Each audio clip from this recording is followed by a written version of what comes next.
welcome back to It's an Inside Job podcast. I'm your host, Jason Lim. Now, this podcast is dedicated to helping you to help yourself and others to become more mentally and emotionally resilient so you can be better at bouncing back from life's inevitable setbacks. Now, on It's an Inside Job, we decode the science and stories of resilience into practical advice, skills, and strategies that you can use to impact your life and those around you. Now, with that said, let's slip into the stream.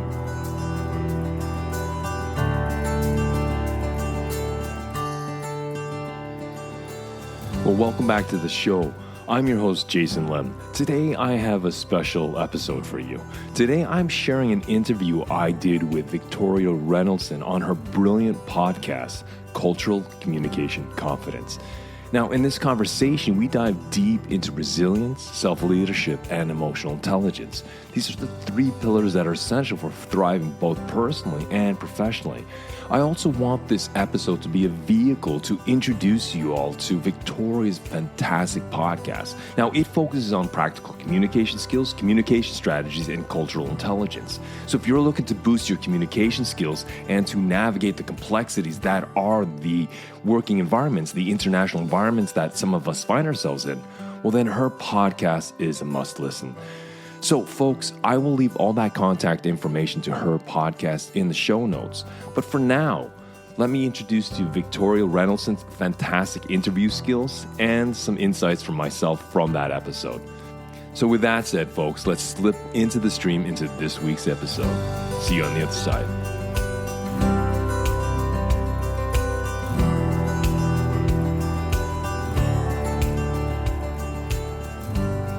Jason Lim is a seasoned expert in resilience, leadership, and personal development, bringing over 20 years of experience to individuals and teams across various sectors.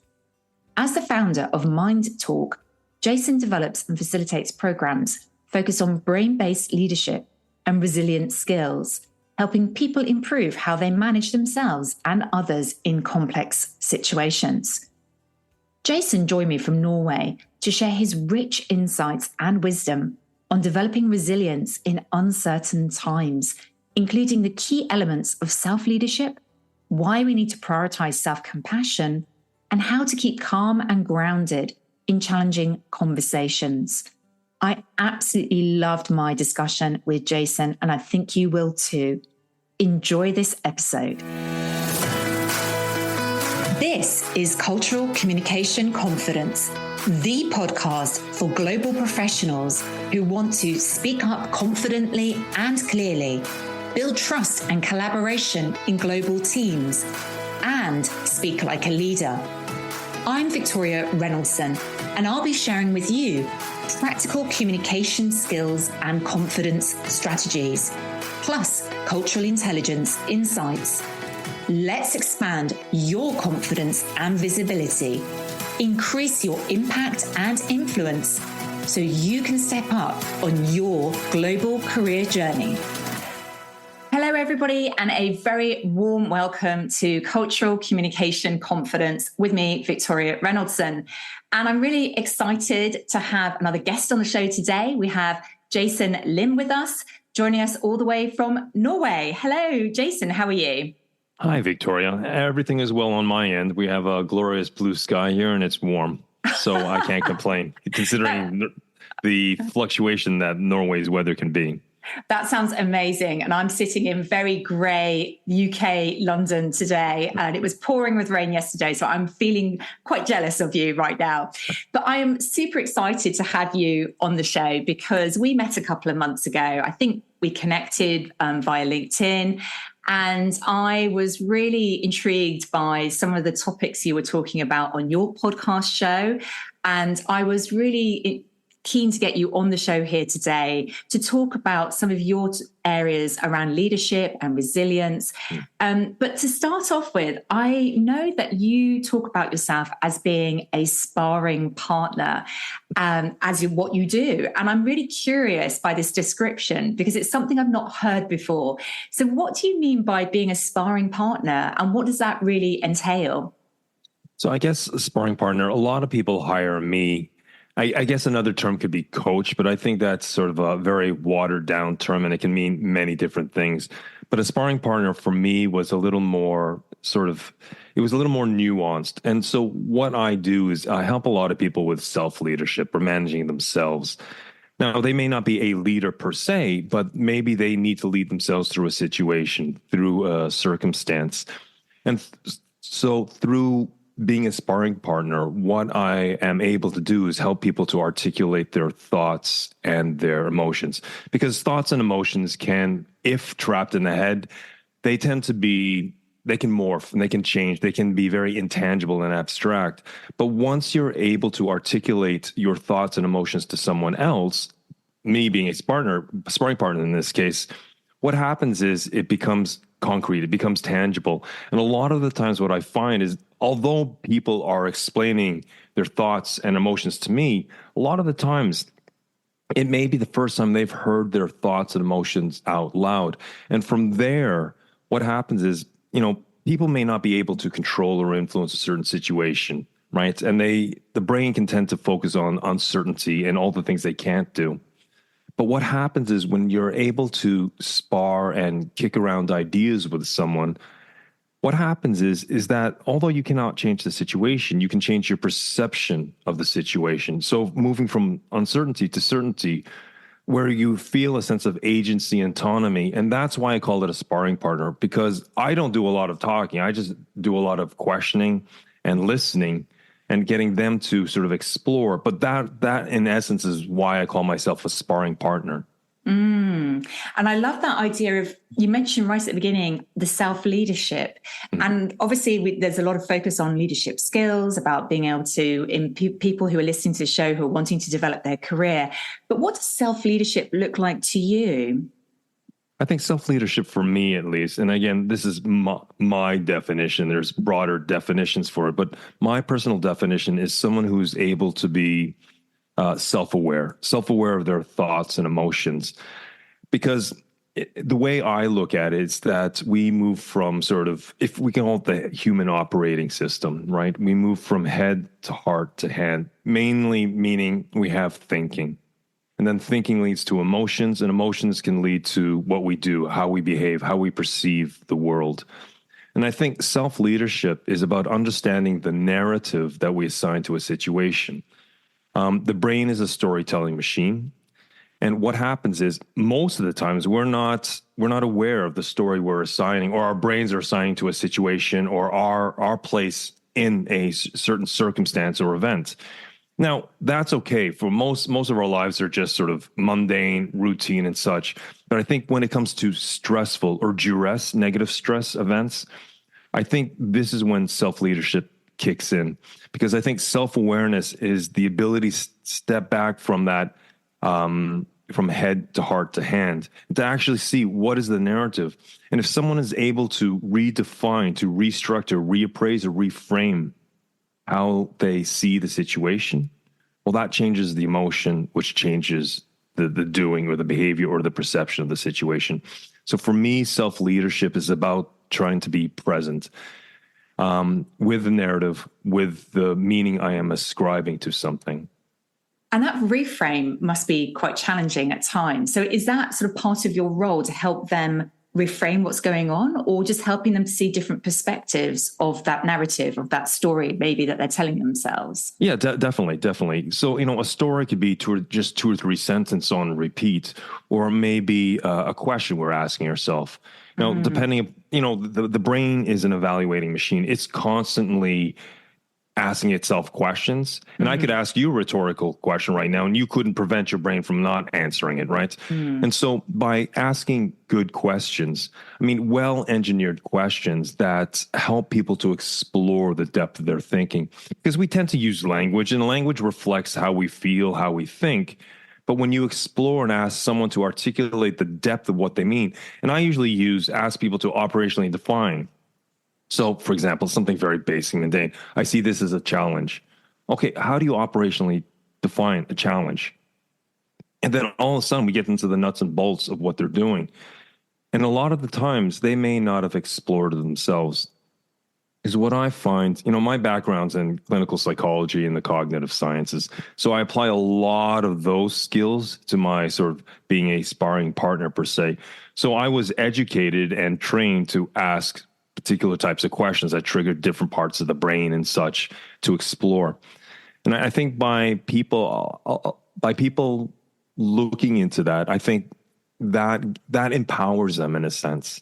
Hopefully that answered your question, or maybe in a roundabout way. No, absolutely. And I think it's really interesting, particularly because of my interest area in communication, that you're talking about the language people are using, and that for them, actually, they may not even be aware of what they're using, kind of common words like challenge or stress. But what does that actually mean to them specifically? And I think that's that for me is an intriguing idea, actually, because we tend to use the same words, right? And we think we know what we're talking about, and we've got the same understanding of those words. But what a challenge looks like to me might look really different to you or to somebody you're working with or I'm working with. So I find that really, really fascinating. Well, to riff on that, we have emotions, right? I mean, we have this spectrum, at least in English, we have this spectrum of words that we can use to describe emotions. But the thing is, with emotions, a lot of us fall into sort of the thought process that there are negative emotions and positive emotions. I've been taught, and a long time ago, that emotions are these chemical messengers that communicate from our physiology to our psychology. Psychology, we have language, we have grammar and syntax and such. But the physiology, well, the language is in the sense of these chemical messengers. They're a different recipe of hormones and modulators and transmitters, but so feelings themselves, they can be, if you want to put them on a spectrum, from very comfortable from very uncomfortable. But I think all emotions are important for us. And I think all emotions have positive intent, but it in itself is a language. And if we can pick up those chemical messengers, if we can understand, if we can articulate what those emotions are telling us, then we are much better at self-leadership. And so being part of Sparring Partner, coming back to the trailhead of this conversation, I think it's getting people to articulate their emotions or to refine their emotions. Because a lot of people may talk about, I'm angry, right? Or I'm sad. But these are sort of tend to be secondary emotions. There are more primary emotions if you dig a little deeper. So by getting someone to operationally define an emotion, what happens is, using their vernacular, using their terminology, what happens that starts empowering them. Now, I think sometimes we'll feel a certain emotion, but that emotion always has positive intent. I mean, the brain doesn't do anything to hurt us. It's always out there to protect us, whether we call that anxiety, depression, exhilaration, adventure, whatever. But I think sometimes the way the brain goes about it, or the chemical messenger, what we call emotions, goes about it, positive intent, but the way it's communicating may be counterproductive. So I think it's very important, being a sparring partner, when you're having someone talk about leading themselves or managing situations, I think, Victoria, it's about getting them to articulate again, to operationally define their thinking and their feelings. Because when we do that, then we can start seeing, is it faulty thinking? Because sometimes our brain, our physiology, our nervous system does lie to us, right? It creates these nightmare situations, right? And I think that is why it's so important to sometimes take the abstract thoughts and emotions again and to find tangible words to give them tangibility. Yeah. And I think one of the most interesting things that I picked up on from what you just said was about, actually, our emotions are not good or bad, positive or negative. There's always some sort of positive intent behind it. And if I make it sort of very, I suppose, practical now, that I think about some situations my clients or my listeners might be experiencing, I know that there is a lot of uncertainty in the world at this moment of recording. So there are lots of situations I'm hearing about around restructures, redundancies, potential fear of it coming up as well, like a sense of, in the world today, this is happening. And that comes with it stress and that anticipation, negative anticipation. So I'm quite curious, in these kinds of times, in these kinds of situations, how can we best use this idea of emotions have positive intent to help us move forward rather than to get stuck? I think what's very important is to, we've talked about self-awareness. Self-awareness is, I think, an essentials tool. It is the keystone. But on top of that, I think we also need to understand about self-compassion. Now, self-compassion is understanding that, we tend to, as human beings, we tend to use self-flagellation more than self-compassion. We turn compassion onto everyone else, but when it comes to ourselves, we give ourselves a boot in the head when we're already down. And I think when we're facing redundancy, if we're facing layoffs or whatever it may be, cutbacks, that's the reality of the situation. And, it's not to wish it away. Right? This is the reality of the situation, but make sure. And I think this is like a lot of what I've been working with clients is just that. What is the reality of situations? What are the facts? So all of a sudden, when we start describing and giving vibrancy to the situation they're facing and finding the adjectives, finding the nouns, finding whatever language is to describe it, but it's factual based. Because if someone's telling me their assumption, of course, you're allowed to have your assumption, but assumptions are just assumptions. There's no validity to some, unless they're based in facts, of course, right? And so when you shift the conversation to, I think, three things. If you can shift the conversation to certainty, what are they certain about? What are the facts? What is it they control? Because when we are in a situation where there is duress, we tend to focus on all the things that we don't have control, all the things that we have uncertainty about. But if you focus on the things that they can control and influence, there's another one. And I think the other one is to also invest in action and effort. Because if someone can do something about their situation, there is some level of sense of control. Now, it is not a panacea that will fix everything, but to find resilience, to find a sense of equanimity in the turmoil and turbulence of whatever situation we might find ourselves in, and everyone finds themselves into it. I think that is so important, is showing self-compassion. And I think self-efficacy is just the other point. If we can launch self-awareness, compassion, efficacy into the situation we're facing, again, it's not a panacea, but it will give us a level of confidence to move through the situation, because sometimes we can constantly avoid the storm, but the storm just rages and becomes even more tumultuous. But I think if someone's able to move through the storm and come through the other end, they may come out bruised and battered, but they come out on the other end learning something about themselves.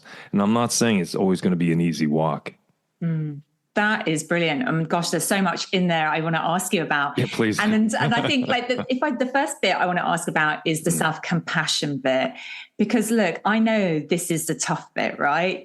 I know this myself, it's easy to be compassionate to others, to offer that to others, but to yourself, it's tough sometimes when particularly if you're, ambitious, you're talented, I think about some of the people who listen to the show and how they're quite driven towards their career goals and what they want to achieve in their careers, maybe if they're running a business possibly as well. And so how do you balance that drive, that absolute ambition with the self-compassion? Because sometimes I think people see that as two opposites, right? I think, first of all, balance is a dangerous word, because balance in a tumultuous world is not, again, this is just my opinion, I don't think it's viable over the long term. You can try it. I think it has more to do with integration and trade-offs. Sometimes, let's say you have to give a presentation in front of your team or in front of the board or from an executive team, and it didn't go so well. You can be hard on yourself that day, fine, that's allowed. But the next day, I think self-compassion in this sense is like, okay, what do I learn from this? Mm-hmm. What is this? How can I improve my game? Yeah, and they may be hard things that you need to deal with, and that feedback to yourself or feedback from others may be a hard pill to swallow. But this is how we build resilience. This is how we deal with equanimity. And I think at the same time, if we can have self-compassion and just put ambition on hold, just as a trade-off for that moment, for that day, so I can pick apart the experience I had, what actually went well. I can do an after-action report, right? I can actually look at what went well okay, how can I repeat that? What didn't go well? How can I improve that or eliminate something? What do I need to do more of or less of? These are sort of 6 basic questions we can ask ourselves, and sort of when we're trying to have more situational awareness, I guess is the word I'm looking for. And then once we do that, then we can go back to the ambition. So I think it's an integration. We need to understand that sometimes I have to put ambition, because if we're driven by an ambition mindset all the time, that means, at least from my experience, again, I just want to qualify from my experience, people move towards self-flagellation. They don't learn. They just rip into themselves. Again, a boot to the head when they're already down. And it's okay to feel bad for a day, a couple of days.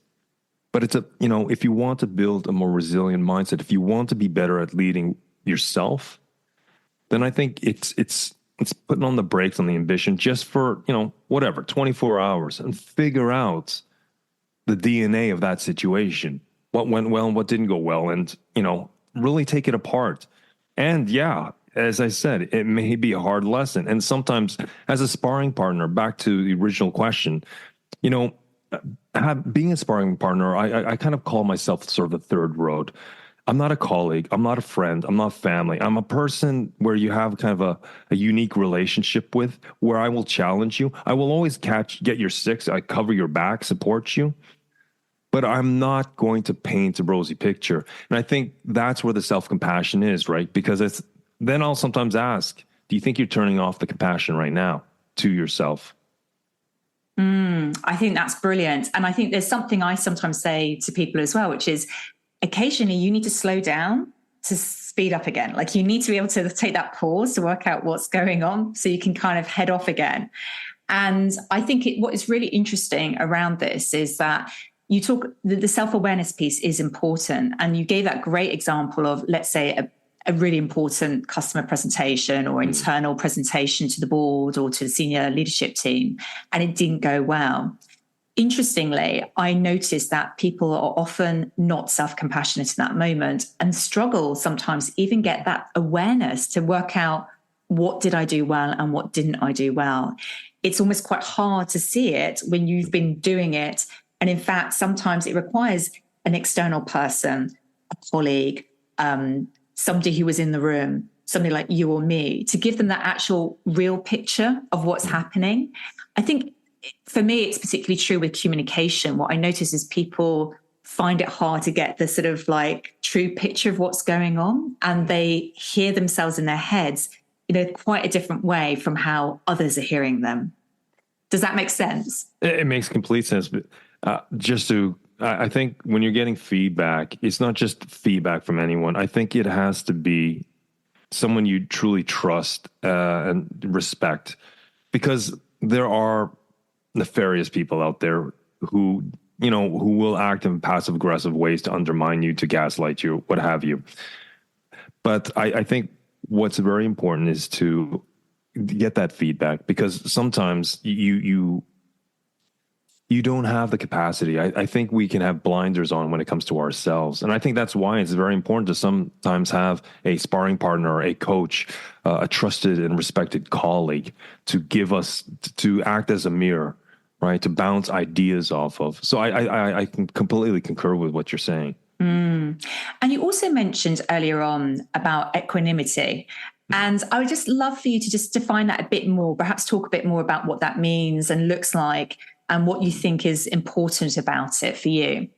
Well, equanimity is being collected. It's being calm in uncertain situations, right? When the chaos hits, it's to find the calm and the centeredness, kind of the eye of the storm, if we may use that. Maybe it's overused, but that's kind of what it is. You need to picture in your head.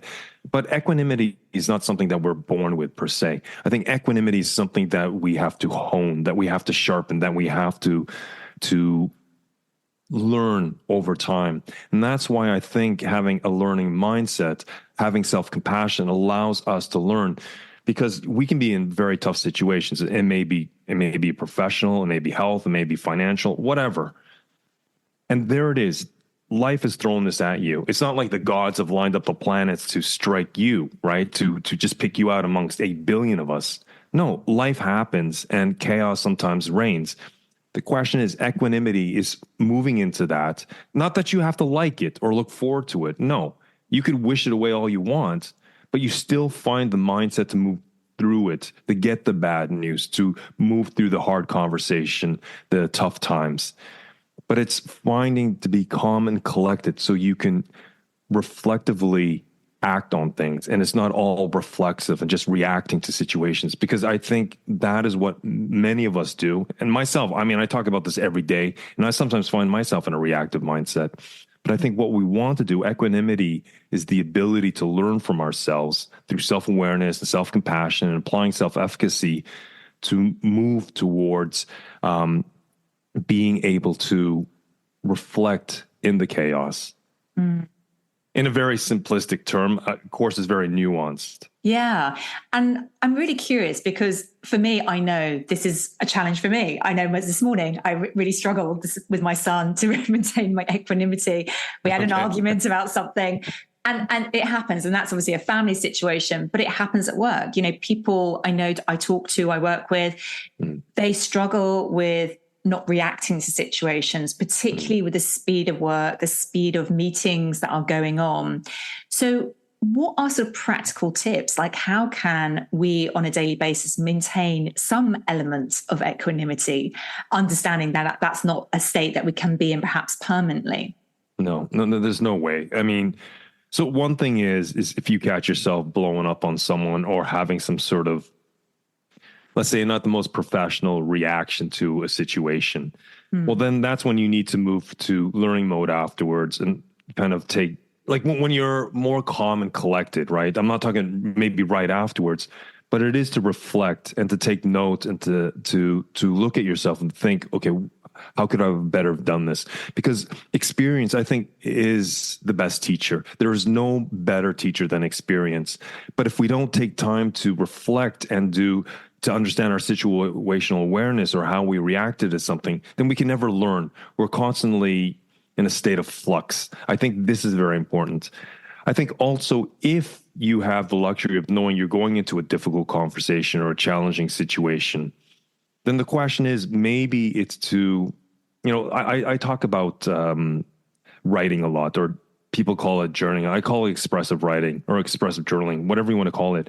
It's sometimes to write down, you know, what you're thinking, like address the emotions you're going into, right? Because if you address the emotions die down. It's when we ignore emotions, they go away for a sec, but they come back much more intense. Like anxiety. If I'm constantly worried about a dog biting me and I avoid dogs all the time, well, that phobia, if it blows into a full-blown phobia, becomes even stronger and stronger and stronger.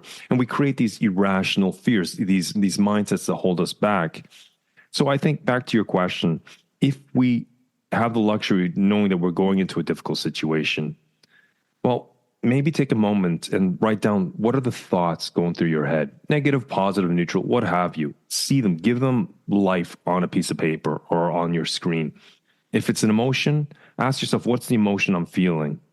What is it trying to communicate? What is it based on? I think, again, going from head to heart to hand, before head is self-awareness, right? And that awareness allows us to understand the script of the narrative we're telling us and the emotion. To give you an example, and this may be an overused example, and your listeners have probably heard this ad nauseum, but the difference between anxiety and excitement, well, there is no difference. If we look at it physiologically, they have the identical markers. What changes between anxiety and excitement is the meaning I ascribe to the situation. So a roller coaster, you know, I used to love roller coasters when I was younger. Now I hate them. But there, you know, I was excited. But now if one of my sons or daughters want to go on a roller coaster, I'm not really game for it. I feel a little more anxious now. But again, it's what do I assign to it, right? And this could be in the corporate setting too, right? So those are type of things to help you deal with things. I think, again, if you can find a sparring partner, which may be a colleague, a trusted and respected colleague, again, I just want to qualify that, and maybe talk to him or her about what you're feeling, what you're going through before you go into the event. That will give you a sense of control, sense of certainty, and it will lead you to have more self-efficacy. It'll focus on things, actions, and efforts you can take. I love that. And I myself particularly enjoy journaling, expressive writing, and exploring and really thinking about what's coming up and how I am, my truest intention going into my day. And I'm really kind of also interested. Let's imagine a situation where actually a surprising conversation has come up, something challenging has come up in the meeting, and somebody feels that sense of equanimity going away, like draining away. Is there anything in the moment that you can do from a brain point of view to bring yourself back in, like to kind of just try and get back into that mode so that you're not reacting, so that you are able to perhaps pause and respond more to the situation? Yeah, I guess there's a number of things, like especially if you're in sort of a negotiation or it's a tough conversation and you feel yourself slipping, derailing. I think it's okay to ask for a bio break. To step out just for a second, say, look, I need to, what have you, and who's going to deny you, right? And if someone does deny you, just double check. So a bio break, like a comfort break, like going to the bathroom, basically. Yeah, go in the bathroom or something, cool. Or get a cup of water or so, what have you, right? Because once you extract yourself from the situation, that neural pattern that's firing in your head, it melts away because obviously there's new environmental stimuli, right? And it gives you a sense of pause to collect yourself. And we all need to do this, right? We can't all be black belts in equanimity all the time, as you said, right? And sometimes we need to extract ourselves from the situation and let our nervous system calm down. Sometimes there's different ways, but sometimes by just gently rubbing your lips. It sounds a little weird, but we do this all the time. So someone will say something and we're kind of rubbing our lips, trying to contemplate and ponder what they're saying because we find it interesting. But it's a natural thing that we do. And so what I suggest, because the lips are part of your metabolism, they're exposed nerve endings. And so without getting too into it, we have part of our autonomic nervous system, as you may know, is the sympathetic and the parasympathetic, or the sympathetic is sort of the fight flight, and the parasympathetic is the rest digest. What we want, if we're losing our equanimity, as you said, is it's melting away or it's draining from us. By rubbing our lips sometimes, what that does, it fires off our rest digest part of our parasympathetic system. And that kind of can calm us, right? So that's a very elegant way of just stimulating that nerve system. Another one is sometimes deep breathing, but it might look a little weird if you start deep breathing right there in the meeting. So there are certain things. If you also know, if you're kind of, you're going into, you don't know if it's going to be a difficult conversation, but there's a certain personality that just kind of rubs you wrong way, and you're going to be sitting with him or her. What I also suggest is sometimes taking a piece, some sort of paraphernalia, something that is different than what you usually, like a pen or a pad or a computer. Maybe if you have something that's a little different, like a coin or a little pebble or something, and you just put in front of you, what that does, that pebble or that thing that stands out, maybe it's just a blank Post-it note that you stick in front of you.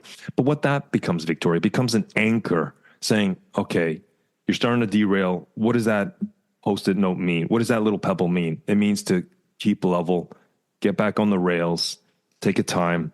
And that in itself, so sometimes when we're in this situation, it can be so emotionally engaging that we are just on reactive mode. We're just firing off patterns, habitual ways of thinking and feeling, right? But that one little physical anchor can kind of wake us up out of our stupor and activate self-awareness. Okay, that's what this means to me. Okay, reflect, breathe, ask more questions and listen. So there are a number of ways. Yes. I love that. I love that. And I sort of heard about obviously breathing, but I agree. You don't want to be doing too much deep breathing actually in the meeting. That might sound a bit weird, but I love the one about rubbing the lips. That is really interesting. And in fact, you were demonstrating, if you're watching the video, actually looks very natural because this is kind of what we do when we're thinking. We put our sort of hands or our fingers near our head or our lips. So that's really, really fascinating. And I also love the idea of creating that anchor, something just to remind you, almost to get back in the zone again. I suppose is that kind of what it is really, with having a coin or a Post-it note or something to remind you? Well, it's to step you back from the head, heart, hand kind of thing. It's to make you self-aware. And so, you may have a very fractious relationship with a particular colleague, and it may not end up, it may be okay conversation. But if you know you're going into something like that, then I think it's okay to arm yourself with some things to keep you at some sort of cognitive equilibrium, right? So you're not constantly getting derailed by this person pushing your buttons. Excellent. And let's imagine just another situation, like it's not a meeting. So you're not physically sitting down at a table. You can't physically kind of do that. But let's say it is in a spontaneous situation where, I don't know, you're having a chat by the water cooler, or it's kind of you're standing up and just chatting while you're making a coffee, something like that. But then it's suddenly turning heated. There's something that's triggering you. Again, I suppose the lip sync could work there, but I suppose the anchor would be more sort of challenging to do in that situation, maybe. I think in that case, what I tend to fall back on is questioning, listening, and silence. Silence meaning, when we were training in sort of clinical psychology, most people feel uncomfortable if silence goes on too long, if there's too much dead space. But silence is actually a very powerful tool, right? If someone asks you a very passive aggressive question to push your button and you're just silent and you kind of look at them, all of a sudden you'll see them start to squirm. There's a sense of awkwardness in the interaction, and all of a sudden they will jump in to fill the space. Another one is to sometimes ask questions, right? It's not the form of why, because why may be taken as you need to justify why you're asking me that. Ask it in a more diplomatic, cordial way, like, what is the reason you've asked that? Right? To explore right? And all of a sudden, the power is back in your court, right? And they have to try to articulate some sort of reason, right? And I think listening is always something. And it may be, could you repeat that again? What do you specifically mean by that? So I think questioning, listening, and the power of silence are three skills that you can always fall back on. And then again, that so you don't get lost in the emotional entanglement of whatever you're arguing about or debating about. And again, it's not so easy. It takes experience to build these skills again and again and again. And again, even though I talk about this all the time, Victoria, trust me, I'm human. I slip into those. I get derailed too, right? I get emotionally engaged in certain topics. Yeah. And I think that is very powerful, because we sometimes forget that silence, not saying anything, is communicating too, right? Mm-hmm. It has a role. And I know that's very true for certain, actually culturally, that can adapt as well. Like for some cultures, silence is a very big indicator of things like disapproval or disagreement, or perhaps even not being sure. But yes, silence, questions. I love your reframe on questions as well. How why can be almost too direct in some situations. And we might need to ask more about like, what's the reason or how come? Fantastic. I love those very practical ideas. And I'm sure our listeners have really taken a lot from that. Can I just add on to something? Yeah. So what is the reason is asking for an explanation? People are much more better at explaining, but sometimes it's also understanding how to engineer questions. So there are many ways, but there's one thing we were taught. It's an acronym called TED. For tell, explain, describe. So if you can ask questions in a neutral way, people don't see it as an attack or like you're trying to get at something. So it might be something, you may say something to me, Victoria, say, could you explain more about that? Could you tell me more about that? Oh, could you describe your thinking or your thought process behind that? Now, again, they're very neutral, but by using TED, tell, explain, describe, what that helps you to get them to articulate, to operationally define what they're meaning, to understand the roots that led to why they asked a certain question or why they came up with a certain opinion or said something, right? And that gives you so much more latitude and altitude to play with, right? To understand what was the engineering behind their opinions or their question. So I just wanted to add that because that's a very simple tool to ask neutral-based questions. It's very diplomatic in very fractious conversations. Brilliant. I love that. So TED, tell, explain, describe. Excellent way to frame questions. And the other thing that I picked up on, you talked about the sort of head, heart, hand. And I think I know what you mean, but I would love for you to, again, could you just describe exactly what you mean by that idea of those three? Yeah. So the head is the thinking. It's the narrative we assign to things, right? To the situations. Heart has to do with the emotions, right? Now, of course, the heart's not, it's an organ that pumps things, but it's a sort of metaphorical, I guess, where it's about the emotions. It's understanding what is the thinking that's triggering the emotions, because any emotion we have, from my understanding, is driven by the thinking the thoughts going through our head, the narrative. And a lot of that time, it's pattern based, right? For example, I might have some anxious thoughts around something, imposter syndrome or being a perfectionist or whatever it is, these common things we've always talked about, which will lead to those emotions of someone's going to discover me. I feel incompetent or whatever, right? These feelings, then that will drive the behavior, the hand, right? And so again, back to that maybe overused example of between anxiousness and excitement, there are two different narratives that fire off emotions. But those emotions have identical physiological markers. But depending if someone's feeling anxious or excitement, that will drive a different behavior, the hand. So it goes from thinking to feeling to doing. Got you. Absolutely. And makes a lot of sense. Absolutely. So thank you for explaining that in a bit more detail. Now, I just want to ask a slightly different question, which is about how you see in your kind of the work that you do, leadership changing right now, because the concept of a leader was something different probably 10 years ago. It probably is something different sort of pre-pandemic as well. So I'm really curious about how you see with the people that you support, the people that you are sparring with, like how is leadership changing? I think leadership's changing in the sense that if you see a really good leader as he or she's defined by their team, you'll find someone who is very self-aware, who's someone who's in, again, an overused term is in a growth mindset, who's able to show compassion for themselves, who's able to focus on efficacy, who's able to not always focus on confidence, right? But on focusing on a sense of certainty, control, and actions. Because I think that a good leader is someone who can lead him or herself through situations, because then they will have, and that's drawing from a lot of experience and knowledge that they've had to earn the hard way.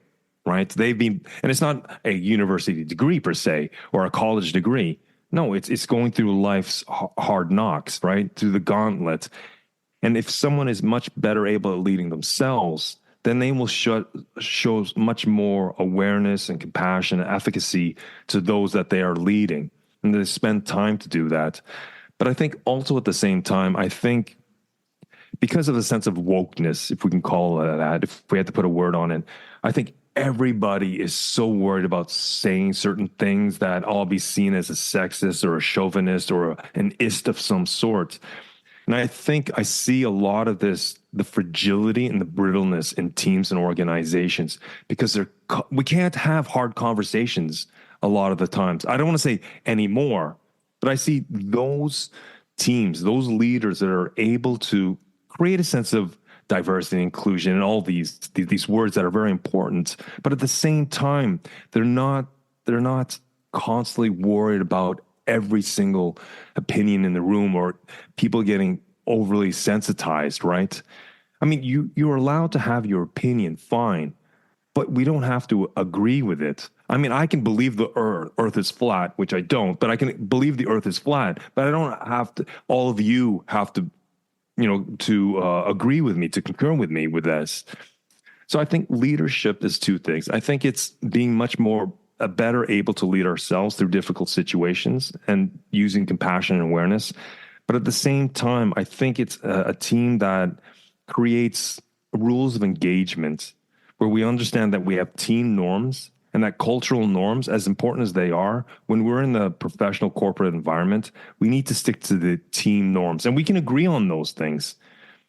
But, if we're constantly worried about the delicate flower in the room and how he or she's going to react and all the sensitivities, then I think on reality is, I see those teams fall apart because there's this underlying animosity that's constantly cooking the background, but nobody addresses the elephants in the room. Okay. So it sounds like clearly self-leadership is really key. And then this ability to have honest conversations, is that how you would frame it? Yeah. Okay, got it. I honestly think we've taken, from my experience, a step backwards. I don't think we've evolved in that. I think we've become so much more polarized. Again, this is just my opinion and based on my experience. So I don't want to talk across the board, but I see those teams that can base their culture based on team norms that everyone's agreed with and keep to those. Then you can see people can have hard conversations because they understand it's about the problem. They don't always take it personally. And I think a lot more organizations, unfortunately, people are taking things so much more personally. And they take every comment as an offense, as an attack. And if we can't address that in all seriousness, then you have a very brittle and fragile team organization, and especially when you consider all the market forces, all the different things that are hitting organizations now. And you add that on top, I don't think that's a good mix.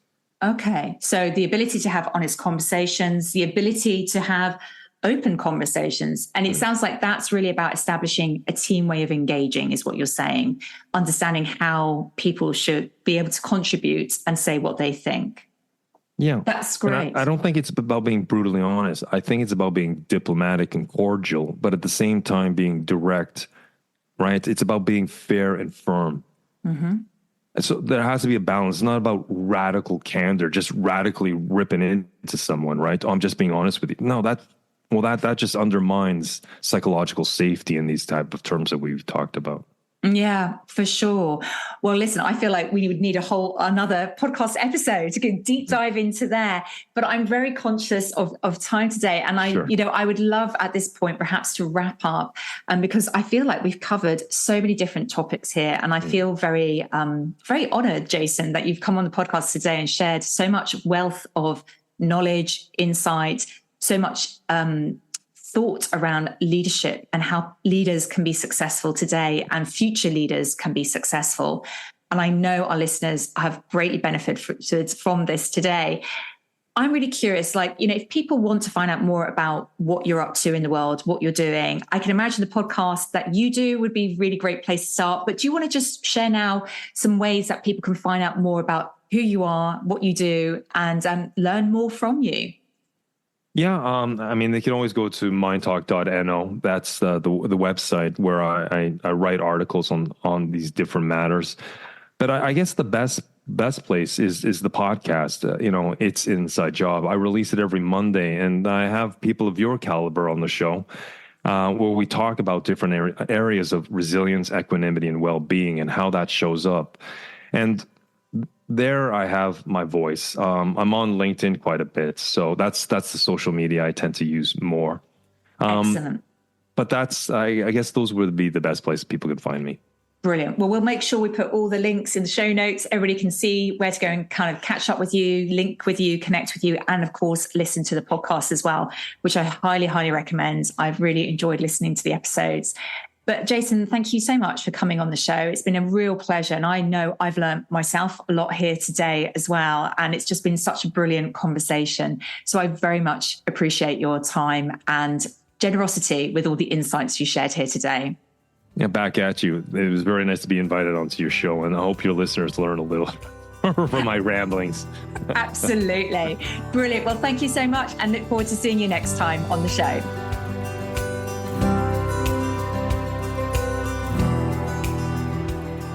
Well, I hope you enjoyed that special episode featuring my conversation with Victoria Reynoldsson on her brilliant podcast, Cultural Communication Confidence. It was a true pleasure to dive into the topics of resilience, self-leadership, and of course, emotional intelligence.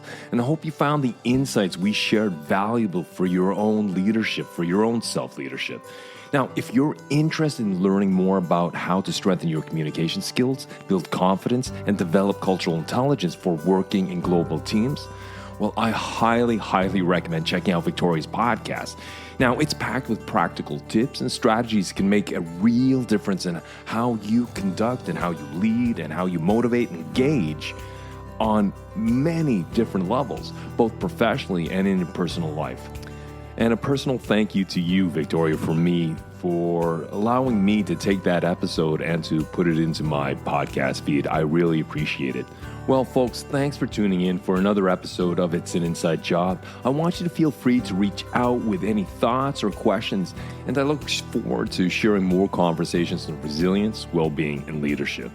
And I will see you on Friday for Bite Size Fridays, where we have shorter episodes that highlight some of the old archived episodes and take some key learnings from that. And then I will see you on Monday for our normal long-form conversations with another brilliant guest. Well, folks, until then, keep well, keep strong, and we'll speak soon.